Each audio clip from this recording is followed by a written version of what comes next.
રામ રામ સીતારામ જય શ્રી કૃષ્ણ જય માતાજી જય ગોપાલજી ઠાકરધણી જય જલારામ જય જિનેન્દ્રજી સ્વામિનારાયણ મહાદેવ હર હર હર મહાદેવ. કેમ છો? મોજમાં? તો વાંધો નહીં મારા બાપુજી, બિલકુલ મોજમાં રહેવાનું. સવારમાં વાગ્યા છે અત્યારે 7 કે લગભગ 7:05 જેવો સમય ને બસ મમ્મી પણ જાગી ગયા છે. ગઈકાલે મેં તમને લોકોને કીધું હતું કે ભાઈ હમણાં થોડીક વાર પછી આપણે મમ્મી સાથે રૂબરૂ થશું, પણ ઉતાવળમાં મમ્મી સાથે મળતા ભૂલાઈ ગયું. આજે પહેલા મળી લે. જય શ્રી કૃષ્ણ.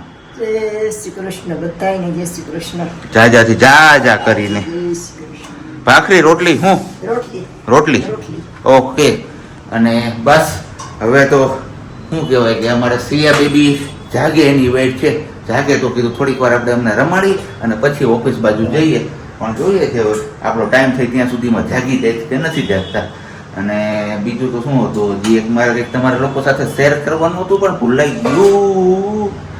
કઈ નહીં, ચાલો ને યાદ આવ્યું એટલે હમણાં પાછા મળીએ છીએ આપણે થોડીક વારમાં. ત્યાં સુધીમાં હું ને ચા પાણી પી લઉં. ચા પાણી પીને જો કંઈક આમ ફોટો લાગી જાય ને હરખાઈનો તો કંઈક યાદ આવી જાય, તો નહીતર પછી પાછા રિટર્ન આવીશ સાંજે ઘરે, ત્યારે તમારા લોકો સાથે શેર કરી લઈશ. પણ યાદ કરવું છે મારે ફરજિયાત, કારણ કે બહુ ઇમ્પોર્ટન્ટ વસ્તુ હતી તમારા લોકો સાથે શેર કરવાની.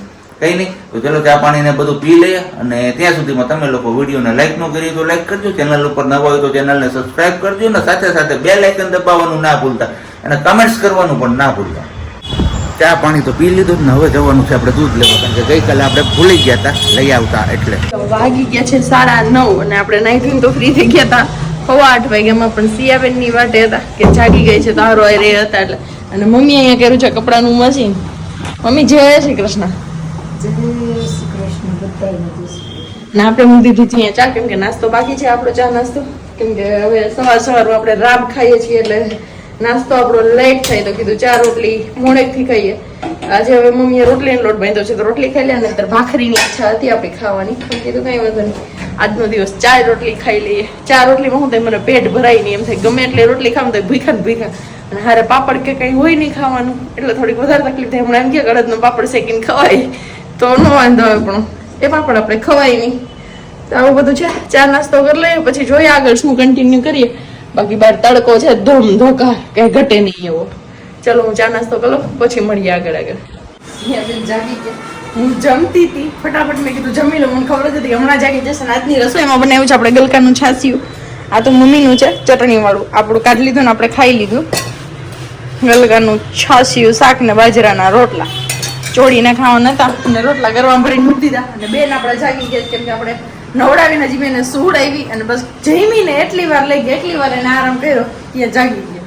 તો બસ આવું શેડ્યુલ છે અમારું. થાય એટલો વિડીયો કન્ટિન્યુ કરીએ, બાકી બધું મળતા રહીએ. હવે સીધા બપોર પછી બેનને સુવડાવ્યા પછી બહાર હોલમાં પારણિયામાં, અને આપણે ગોતવાનું છે પાઇપ વાળું બીજું ખોયું હતું ને આપણું, એ વાળું ખોયું. કેમ કે મમ્મીને એને કીધું હતું તો મેં કીધું મમ્મીએ લગભગ આમાં મૂકી દીધું છે બેડમાં નહીં પણ સેટીમાં, એવો કંઈક આઈડિયા છે. તો મેં કીધું કાંઈ વાંધો નહીં, ચલો હું ટ્રાય કરજો. ને સાબજીના ફૂલડા ક્યાંથી ખરી પડ્યા કંઈ આઈડિયા નથી આમાં, કે ખાલું દેખાય આપણે આપણી રીતના લગાવી દઈએ એવી ઈચ્છા છે.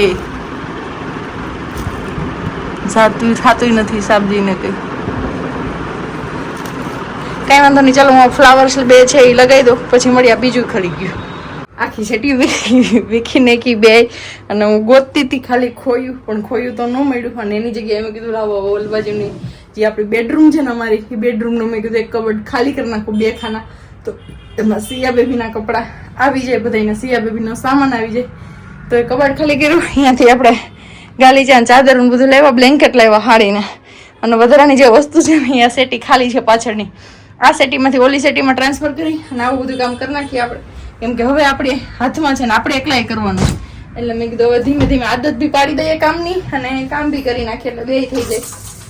તો આજે આપણે આવું કંઈક કામ ઉખેર્યું છે. સસ ચડી ગયું, બધું હારીને લઈને આવી નહીં હતા, અને ઉપરથી પંખો બંધ કર્યો વિડીયો શૂટિંગ માટે. તો ચાલો ફટાફટ પહેલા 2 સેટી ખાલી કરી અને સેટી ગોઠવી લો, હરકી કરી લો. ઓલ બાજુની સેટીમાં ઓછું જોતું હોય ને એવો સામાન જવા દો, ને આ બાજુની સેટીમાં આપણે ફટાફટ નીકળી જાય ને, જેમ કે ચાદર છે, બ્લેન્કેટ છે, કોઈ એવું હોય જરૂર પડી તો ફટાફટ નીકાળી શકીએ. તો એ સામાન આ શેટીમાં રાખી દઉં, કેમ કે હવે શેટી તો બી આ રીતે હારે જ રહે છે. સિયા બેબી છે, ગમે ત્યારે એને પારણામાં કે ઘોડિયામાં સુવડાવવાની જરૂર પડે, મમ્મી હોય તો બી ભલે, ના હોય તો બી ભલે.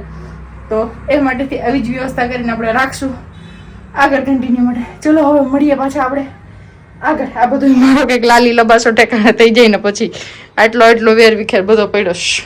વાગી ગયા છે કેટલા 6:30 અને બેનને થોડીક વાર રમવાના મૂડમાં છે તો રાખ્યા છે. મમ્મી એના માટે અહીં સાડીનું સ્ટેન્ડ ગોઠવી દીધું છે. એમાં સાડી રાખી દીધી જ કપડાના સ્ટેન્ડમાં, એટલે સાડી ને ચૂંદડી ને હલે ને તો એ કે જોવે ને રમે ને તો કેમ કે મારે જવાનું છે હવે. પણ હું ઊભી થાય ને એટલી વાર છે મારે જવાનું કાચા ટમેટાનો સંભારો બનાવવા માટે. આની પહેલા પણ રેસીપી માંગી હતી તો ત્યારે આપણે કીધું જ તું બતાવવાનો મારો ન થયો કેમ કે સિયાબેનનું નક્કી ન હોય કથડે તો કેટલી વાર રમે. મમ્મી તમે ઓન ડ્યુટી? હા ચલો એ સિયાને રાખે ને ત્યાં સુધીમાં આપણે બનાવી નાખીએ કાચા ટમેટાનો સંભારો. મમ્મીએ શાક તો ઓલરેડી બનાવી નાખ્યું છે, ચોળાનું શાક ટ્રાન્સફર બી થઈ ગયું લાગે છે, કાઢી લીધું છે. ક્યાં મૂક્યું છે ખબર નહીં. અને આજે કોમેન્ટ હતી વિડીયોમાં કે મીન્સ કે જે દિવસે વિડીયો આવશે ને આગળના દિવસે કે તમારે બધી વસ્તુ મમ્મી અમ્મી કહે છે તમારે પૂછવું પડશે ક્યાં મૂક્યું. તો સાચે જેવું જ છે, મારે ગોતવું પડે કે ક્યાં મૂક્યું છે. અહીંયા છે ચોળાનું શાક ને ધાણા બાણા નાખી દે, ધાણા ભાજી બધું નાખીને કમ્પ્લીટ કરી. તો કઈ વાંધો નહીં, હવે હું કરી નાખું ફટાફટ કાચા ટામેટાનો સંભારો ને સબ્જી મેં બી હવે આવવા જોવે. ટમેટા એમાં ક્યાં મૂકાય છે બાઈએ હેઠે તરીએ ખબર નહીં શાકભાજીમાંથી. તો ચાલો હવે એક હાથે આપણું કામ પોસિબલ નથી કેમ કે ટમેટા નીચે ક્યાં કરશે તો ગોતવા પડશે એટલા માટે. હવે મમ્મી ગયા છે એમને સિયા બેબીના મામાની ઘરે લઈને. તો મેં કીધું ત્યાં સુધીમાં હું વઘાર નાખું મારા રોટલીના બટકા, કેમ કે આપણે ખાવાના છે રોટલીના બટકા અને હારે દહીં કે ચા કે એવું કંઈક. કેમ કે 3 વાગે ચા આપણે છોડી દીધી છે. સાબજી જે દિવસની ઓફિસ જાય છે ને એ દિવસના. અને અહીંયા આપણો સંભારો બની ગયો છે ટમેટાનો લોટવાળો, જે રેગ્યુલર બનાવું છું એ જ રીતે કે ટમેટા વઘારી કાચા અને પછી હળદર નમક રાઈ ને હિંગ નાખીને વઘાર મારી દેવાનો, હળદર નમક ને ઉપર ચણાનો લોટ વેરી દેવાનો અને ગળાશ જોતી હોય તો સેજ જેવી ખાંડ એડ કરવાની. બાકી બધ મમ્મી આવે ત્યાં સુધીમાં આપણે ફટાફટ બટકામાં વઘાર કરી નાખીએ અને ફટાફટ ચા મૂકી દો હાઈલી સ્પીડમાં. કેમ કે અહીંયા ગઈ છે પણ રહેતી નથી, અવાજ આવે છે. નહીતર મેં બી જ્યારે બી અહીંયા જઈને લઈને તો થોડીક વાર શાંત થઈ જાય છે, પણ આજે નથી થતી એવી ને કાલે નથી કરતી. કાલ બી એમ જ કરતી હતી કે કાલે કજીએ ચડી હતી તો પછી અહીંયા લઈને ગયા પણ છાની જ ન રહી કે ચૂપ જ ન રહી. એક ધારો 1 કલાક સુધી રોવાનું આવેલું હતું અને આ વખતમાંથી તો જાય દડ. પછી મને બધા એવું કે મમ્મીની જેમ કપાળમાં કૂવો છે, પણ આ કપાળમાં જ કૂવો છે જે કયો એ. કેમ કે જો આવી ગયા છે બા પાછા નો રહી ને કાંઈ નહીં. હાલો હવે હું લઈ લઉં, હું રાખું છું ને હું મારા વડકાની પછી કરીને પછી ખાઈ લઈશ. કાંઈ વાંધો નહીં. ચાલો આપણે કરી દઈએ ગેસ બંધ અને લઈ લઈએ સિયા બેબીને. હવે મળીએ સિયા બેબીના પપ્પા આવી જાય ને પછી જ, કેમ કે 7:10 ની વાર છે એટલે 7 વાગ્યા પછી તો એમાં બી પહોંચી જશે હમણાં. ઓલરેડી 7:30 નો સમય થયો છે અને બસ આપણે 20 મિનિટ જેવું થયું ઘરે પહોંચ્યા. અને પણ અમારા સિયા બેબીને જો બેકગ્રાઉન્ડમાં મ્યુઝિક પુરાવવું જ પડે છે એમને. અને હાંજ પડે ને શું થાય નહીં ખબર નથી પડતી, કારણ કે હાંજનો આવો સમય થાય અને એમનું રડવાનું ચાલુ થઈ જાય. હવે એ અમારે નહીં ને લગભગ હાઈલે જ રાખશે જ્યાં સુધી એમને થાકશે નહીં ત્યાં સુધી. કામ નહીં. અને બાકી તો શું અત્યારે જમવામાં આવે ચોળાનું શાક, ટમેટાનો સંભારો, કાચા ટમેટાનો સંભારો આપણો ફેવરેટ સંભારો છે. તો કાંઈ નહીં, જલસા પડી જવાના છે. કંઈ નહીં તો હાલો હજી તો આપણે આવ્યા છીએ, હાથ મોઢું ને એવું ધોઈને ફ્રેશ થઈ જઈએ અને પછી પાછા આપણે રૂબરૂ થઈએ છીએ. તો જમવામાં કીધું તું એમ ચોળાનું શાક, કાચા ટમેટાનો સંભારો ને રોટલી. પણ અત્યારે હવે આપણે કંઈક થાય છે આમ સારું ખાવાનું મન, પણ હવે તો શું કરવું.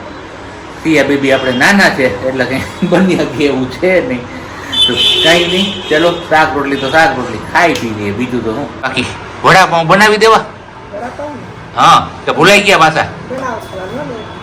પાછા બનાવીશું એમ. ભૂલાય શું છે એમાં, શું હોય? હાવ ઈઝી હતા. હવે વાત રહી સવારની, કે જ્યારે આપણે મળ્યા હતા સવારના પોરમાં, ત્યારે મેં તમને બધા લોકોને કીધું હતું કે ઇમ્પોર્ટન્ટ વાત તમારા લોકો સાથે શેર કરવાની છે. ત્યારે યાદ નહોતી આવી તો કીધું હતું કે સાંજે તમારા લોકો સાથે શેર કરીશ જો યાદ આવશે તો. ફાઇનલી એ વાત યાદ આવી ગઈ છે અને વાત છે આપણે સરકડિયાને રિલેટેડ. ઘણા બધા લોકો મેસેજીસ કરીને પૂછે છે કે સરકડિયા રસ્તો ચાલુ છે કે નહીં. તો ના, રસ્તો અત્યારે સાવ બંધ છે. જો તમારે ચાલીને જવું ને તો તમે જઈ શકો છો, બાકી 2 વ્હીલર 4 વ્હીલર કે મોટા સાધનો કંઈ પણ એટલે વાહન નથી જઈ શકતું. કારણ કે જે ખોડિયાર ગુનો આવે છે ને ત્યાં એકદમથી રસ્તો ધોવાઈ ગયો છે ને આગળ જતા પેલી જે લપસની ધાબી એક આવે છે ત્યાં પણ સાવ વધારે પડતું ડેમેજ થઈ ગયું છે. એટલે એ હજુ સુધી રિપેર નથી થયું, એટલે કોઈ પણ જાતના વાહનો ત્યાં અંદર નથી જઈ શકતા. કારણ કે ઘણા બધા લોકો મેસેજીસમાં પૂછે છે અથવા કમેન્ટ્સમાં પૂછે તો કમેન્ટમાં રિપ્લાય આપી શકીએ ના આપી શકીએ, એટલે બેટર એ સમજ્યું મેં કે ચલો વિડીયોઝમાં જ તમારા લોકો સાથે આ વાત શેર કરી દઉં એટલે બધા લોકોને ખ્યાલ આવી જાય. જ્યારે પણ રસ્તો રિપેર થશે ને ત્યારે ચોક્કસથી હું તમને લોકોને જાણ કરી દઈશ. અને બાકી છતાં અત્યારે રસ્તો ચાલુ નથી તો પણ ઘણા લોકો જાય છે અને હનુમાનજી મહારાજના દર્શન પણ કરે છે. તો કંઈ નહીં, ચલો હવે આપણો આ બ્લોગ અહીંયા જ પૂરો કરવાનો સમય છે. તો જતા જતા એક મસ્ત મજાનો સુવિચાર તમારા લોકો સમક્ષ મૂકતા જઉં છું. દુઃખ જ જીવનને જીવતા શીખવાડે છે, બાકી સુખ તો જિંદગીને આળસુ બનાવે છે. એટલે જ્યારે પણ જિંદગીમાં દુઃખ આવે ને ત્યારે ગભરાવું નહીં, હિંમતથી એમનો સામનો કરો અને એ જ આપણે કેવી રીતે જીવવું એ શીખવીને જાય છે. આ બાબત તમને લોકોને કેવી લાગી એટલે કે આ સુવિચાર કેવો લાગ્યો એ તમારે કમેન્ટ કરીને ચોક્કસથી જણાવવાનું છે. બાકી હવે મળીશું આવતીકાલે નવા વિડીયો સાથે. ત્યાં સુધી બધાને બાય, ગુડ નાઇટ, જય શ્રી કૃષ્ણ. શાંતિથી રહેજો અને શાંતિથી રહેવા દેજો.